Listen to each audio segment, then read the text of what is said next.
என்னுடைய பிரதகாமியா இல்ல சாமி, அந்த அளவுக்கு ஒர்க் இல்ல. எதுக்கு காட்ட முடியாதுங்க.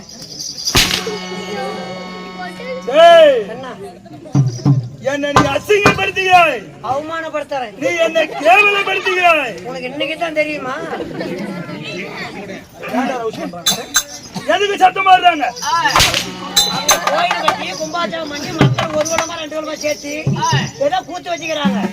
நாம சத்தம் பண்றாங்க, சண்டையா பண்றாங்க, என்னமா பண்றாங்க. நீங்க கொலைய முடிட்டு கூத்தத்தான் ஆகணும். தம்பி, கெட்ட கதையா இருந்தாலும் முற்றலா பார்க்கணுமா? அவன் குடிக்காத நீ சொல்ற, நான் கேக்குறேன். அதான் குடிக்காரங்களா? மகாராஜா நீ சொல்றீங்க, நான் கேக்குறேன். தம்பி, நான் குடிகாரன் செத்து போயிட்டா எளவு கூட போக மாட்டேன். எப்படி போவேன்? நெப்புந்தா தானே போவேன். கண்ணு பாடுற கூட டெம்போல கிளம்பிட்டு. ஏன்டா நானே திருமலை கோட்டை வாயில வச்சு குடிக்கிறாளுங்களா? காசி அண்ணாந்த ஊத்துற பரம்பு ஏறி போச்சு. வேணாண்டா, வேண்டாம்னா போயிட்டு போய் 8 வேணாமா?